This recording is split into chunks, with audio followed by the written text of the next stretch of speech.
Encounter, ये कोई शब्द नया नहीं है, लेकिन जब भी सामने आता है तो तस्वीर आंखों के सामने तैरने लगती है वर्दीधारियों की और साथ ही बदमाशों की।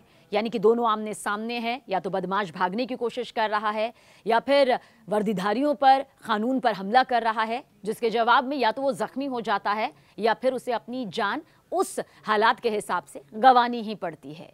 एनकाउंटर को लेकर इस वक्त बहुत चर्चा हो रही है। कई एनकाउंटर्स सुर्खियों में भी इस वक्त हैं, कुछ उत्तर प्रदेश से जुड़े हुए हैं तो कुछ ताजा यानी कि आरोपी अक्षय शिंदे के एनकाउंटर से जुड़े हुए हैं, जिस पर पूरी डिटेल कानूनी प्रक्रिया के तहत सामने भी आ रही है। बॉम्बे हाईकोर्ट ने यहां पर कई सवाल उठाए हैं आरोपी अक्षय शिंदे के एनकाउंटर को लेकर। साफ तौर पर हाईकोर्ट ने कहा कि पहली नजर में ये एनकाउंटर नहीं लग रहा है, मतलब कि आरोपी अक्षय शिंदे को मारने की यहां पर जरूरत नहीं थी। एनकाउंटर के जरिए उसे जख्मी भी यहां पर बीच बचाव के दौरान किया जा सकता था। बहुत सारे सवाल है कि रिवॉल्वर अनलॉक आखिर एक कमजोर शख्स ने कैसे कर लिया, सीआईडी को फाइल आखिर आगे क्यों नहीं सौंपी गई, किस तरह से इतनी तेज रफ्तार के साथ अक्षय शिंदे सामने पुलिस वाले से रिवॉल्वर छीन लेता है, उसे अनलॉक कर देता है और फिर फायरिंग भी कर देता है, और सीधे सिर पर गोली आखिर क्यों मारी गई है। ये बहुत से सवाल हैं जिनके जवाब जाहिर सी बात है अब आगे मिल भी जाएंगे।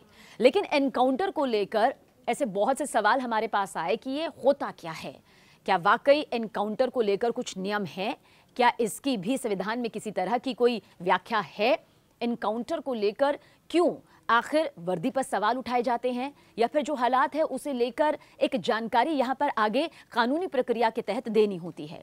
उन्हीं सारे सवालों के जवाब के साथ हम हाजिर हैं इस वीडियो में। आपको वो जवाब जरूर मिलेंगे, लेकिन उससे पहले एक बार फिर से हर बार की तरह कहेंगे कि अगर आपने अब तक हमें सब्सक्राइब नहीं किया है तो फौरन कर लीजिए, और साथ ही जरूर बताइए कि वो कौन से मुद्दे हैं जिन पर आप चाहते हैं कि वो जरूरी जानकारी डिटेल के साथ हम सभी आपके सामने लेकर फौरन हाजिर हो, ताकि कोई भी जरूरी जानकारी हमसे या आपसे छूटे नहीं। बहरहाल बदलापुर एनकाउंटर का बॉम्बे हाईकोर्ट ने सवाल उठाया। आरोपी के सिर में गोली कैसे लगी, पुलिस को इसकी ट्रेनिंग दी जाती है कि गोली कहां चलानी है, किस हिस्से में चलानी है। कोर्ट ने यह भी कहा कि एनकाउंटर की परिभाषा जो है अलग होती है। जानते हैं एनकाउंटर की आखिर परिभाषा क्या है, फिर कायदे कानून भी आपके सामने रखेंगे। देखिए, एनकाउंटर जिसे हिंदी में मुठभेड़ कहा जाता है, ये जो शब्द है वो 20वीं सदी के बाद से ही भारत पाकिस्तान में ज्यादा चर्चा में आया। ये इस शब्द का इस्तेमाल किया जाने लगा तब आतंकियों और गैंगस्टर को पुलिस या फिर सुरक्षाकर्मी सेल्फ डिफेंस में मारते थे, उनका खात्मा करते थे। यूं ही नहीं मारते थे, क्योंकि किसी भी आरोपी को जब पकड़ा जाता है तो जो प्रक्रिया होती है, संविधान के तहत जो कानून होते हैं, उन धाराओं के तहत अगर वो दोषी साबित होता है तो फिर सजा दी जाती है। लेकिन एनकाउंटर यानी कि जब अपराधी भागने की कोशिश करता है, हालांकि कोई ऐसा कानून भारत में नहीं है जिसके तहत पुलिस वाले किसी अपराधी का एनकाउंटर कर सकें, लेकिन कुछ हालात ऐसे होते हैं, कुछ स्थितियां ऐसी होती हैं, परिस्थितियां ऐसी होती हैं जिसमें पुलिस वाले वर्दीधारी अपराधियों, बदमाशों से निपटने के लिए गोली चला सकते हैं। यह अधिकार उनके पास होता है। जैसे हम कहते हैं ना कि अगर कोई घर में आपके घुसकर आप पर हमला करे तो आप चुपचाप नहीं बैठेंगे, आप उस पर जवाबी हमला कर सकते हैं अगर वो आपको, आपके परिवार को किसी तरह का बड़ा नुकसान पहुंचा रहा है। पहली स्थिति आप समझिए, अगर कोई बदमाश, कोई अपराधी पुलिस कस्टडी से भागने की कोशिश करता है, यानी कि पुलिस अगर उसे एक जगह से दूसरी जगह शिफ्ट कर रही है, उसे कोर्ट में ले जा रही है, तो फिर अगर वो वहां से भागने की कोशिश करता है तो सेल्फ डिफेंस में पुलिस गोली चला सकती है। ऐसा नहीं है कि अपराधी पुलिस पर हमला करे तभी वो गोली चला सकती है।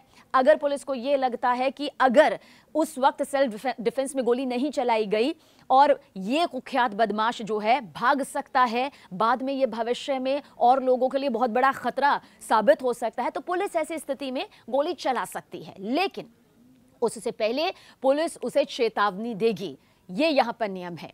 पुलिस को चेतावनी देनी होगी, उसे रोकने की कोशिश करनी होगी, उसका घेराव करने के लिए जो भी उसके पास भागने के रास्ते हैं उसे बंद करने होंगे। अगर फिर भी वो बदमाश नहीं रुकता या पुलिस के हाथों से, कानून के हाथों से ये बात निकलती हुई नजर आती है तो फिर यहां पर फायरिंग का एक ऑप्शन होता है जो खुला रहता है। लेकिन ज्यादातर मामलों में पुलिस अफसर सेल्फ डिफेंस में ही एनकाउंटर का फैसला करते हैं और मौके पर यह फैसला करना होता है।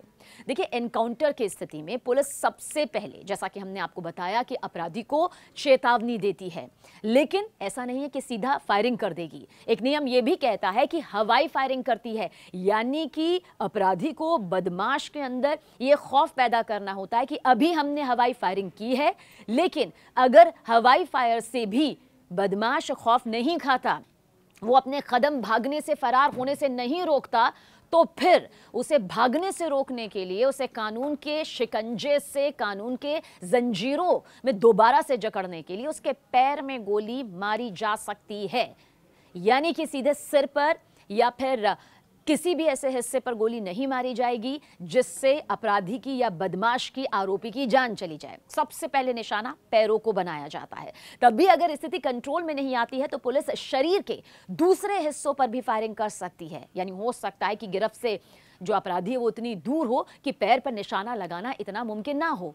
लेकिन कई बार जब पुलिसकर्मी किसी अपराधी को पकड़ने जाती है, वो बचने के लिए फायरिंग यहां पर करता है, तो ऐसी स्थिति में भी जवाबी कार्रवाई में अपराधी को पुलिस गोली मार सकती है। हो सकता है कि अपराधी इतना ज्यादा शातिर हो कि उसके पास किसी तरह से हथियार आ जाए, या फिर पुलिस की पिस्टल, रिवॉल्वर उसके पास आ जाए और वो उसी से फायरिंग करना शुरू करने की कोशिश कर दे या धमकी देना शुरू कर दे, तो पुलिस के पास यह ऑप्शन होता है कि वो अपराधी पर गोली चला सकती है। मगर दूसरा भी आप समझिए, क्योंकि हमने पहला तो आपको बताया कि किस तरह से शरीर के निचले हिस्सों पर गोली मारी जा सकती है, जैसे पैर पर, कई बार हाथों में भी गोली लग जाती है या हाथों में भी गोली मार दी जाती है। लेकिन सीधे सिर पर गोली मारना, गले में गोली मारना, चेहरे पर गोली मारना, या फिर जहां दिल है वहां गोली मारना, पेट में गोली मारना, ये यहां पर नहीं हो सकता है। एनकाउंटर को लेकर क्या कुछ नियम है ये आप समझिए, क्योंकि सुप्रीम कोर्ट की अपनी गाइडलाइंस हैं। अगर हम ये कह रहे हैं कि इसे लेकर कोई खास नियम नहीं है, तो ऐसा नहीं है कि गाइडलाइंस नहीं है। ये सब आज की तारीख में समझना, जानना इसलिए ज़रूरी है क्योंकि हिंदुस्तान, भारत एक लोकतांत्रिक देश है। हमें अधिकार भी दिए गए हैं, हमें जिम्मेदारियां भी दी गई हैं, लेकिन इस बीच गाइडलाइंस यानी क्या कुछ नियम, कायदे, कानून यहाँ पर कहते हैं, वो हर एक भारतीय को जाननी बेहद ज़रूरी है। क्योंकि एनकाउंटर को लेकर हम सोशल प्लेटफॉर्म पर अपनी अपनी बात तो रख रहे हैं, लेकिन बहुत ज़रूरी है कि इसकी गाइडलाइंस को आप पूरी तरह से समझें। देखिए, जब पुलिस को गंभीर अपराध करने वाले शख्स के बारे में किसी भी तरह की कोई खुफिया जानकारी मिलती है, कोई खुफिया टिप मिलती है किसी भी उसके सूत्र से या किसी भी ऐसे विश्वसनीय शख्स से जिसके जरिए उसे मालूम चलता है कि एक कुख्यात बदमाश, एक अपराधी, एक गैंगस्टर कहाँ मौजूद है, तो उसे किसी इलेक्ट्रॉनिक रूप या फिर केस डायरी में दर्ज करना यहाँ पर होता ही होता है। ये सुप्रीम कोर्ट की गाइडलाइंस कहती है। अगर कोई सीक्रेट इंफॉर्मेशन मिलने के बाद एनकाउंटर होता है, यानी कि एक सीक्रेट इंफॉर्मेशन मिलता है और उसके बाद एनकाउंटर की पूरी स्थिति आ जाती है और एनकाउंटर हो जाता है, तो उसमें अपराधी को अपनी जान अगर वो गंवा देता है तो एफआईआर दर्ज करनी ही होगी। फिर जो निश्चित धाराएं हैं उसके तहत अदालत में ये पूरी फाइल जो है वो भेजनी होती है। ऐसा नहीं है कि एनकाउंटर हो गया, हो हल्ला हुआ, उसके बाद शांत हो गया, नहीं। स्थितियां बतानी होंगी, परिस्थितियां बतानी होंगी, वो हालात बताने होंगे किन हालातों में ये पूरा जो एनकाउंटर हुआ है, चाहे वो कितना भी शातिर कुख्यात अपराधी क्यों ना हो। एनकाउंटर की स्वतंत्र जांच, देखिए, पुलिस टीम के वरिष्ठ अधिकारी यानी कि एनकाउंटर में शामिल पुलिस टीम के जो चीफ से एक लेवल ऊपर है या फिर सीआईडी की देखरेख में की जाएगी। ये नियम है, क्योंकि बहुत बार आता है कि जो एनकाउंटर हुआ है उसकी जांच कैसे होगी, क्या उसके लिए अलग से कोई टीम गठित की जाएगी, क्या उसकी जांच अलग से सौंपी जाएगी। तो एनकाउंटर की जो स्वतंत्र जांच होती है वो पुलिस टीम के किसी वरिष्ठ अधिकारी जो एनकाउंटर में शामिल पुलिस टीम के चीफ से एक लेवल जो ऊपर होता है या फिर सीआईडी की देखरेख में यहां पर की जाएगी, ये नियम कहता है। वहीं पुलिस एनकाउंटर में जिन बदमाशों की जान जा चुकी है, जिन बदमाशों की मौत हुई है, हालात ऐसे बने हैं, तो उनसे जुड़ी जो धाराएं हैं उनकी मजिस्ट्रेट जांच यहां पर होनी ही चाहिए। यानी कि जो रिपोर्ट है वो न्यायिक मजिस्ट्रेट को सौंपनी होती है, भेजनी होती है, पूरी एक एक डिटेल के साथ कि कहां से कहां ले जाया जा रहा था, क्या कुछ वहां पर स्थिति बनी हुई थी, किस तरह से बदमाश की तरफ से अटैक किया गया, या फिर वो कौन से हालात थे जिसमें पुलिस को एनकाउंटर करना ही पड़ा। इसकी पूरी डिटेल जो होती है, एक रिपोर्ट होती है, न्यायिक मजिस्ट्रेट को भेजनी होती है। इसके अलावा एनकाउंटर की जानकारी बिना देरी किए राज्य मानवाधिकार आयोग या एनएचआरसी को देनी होती है। ऐसा नहीं है कि 2 दिन बाद हमने एनकाउंटर की जानकारी जो जिसने की है या जो इस टीम में शामिल है वो यहाँ पर साझा करते हैं। ये गैर कानूनी है, यानी कि कानून के जरिए गैर कानूनी कदम नहीं उठाया जा सकता। फौरन यानी कि तुरंत मानवाधिकार, राज्य मानवाधिकार आयोग और जो NHRC होती है उन्हें यहाँ पर देनी ही होती है, ये नियम है।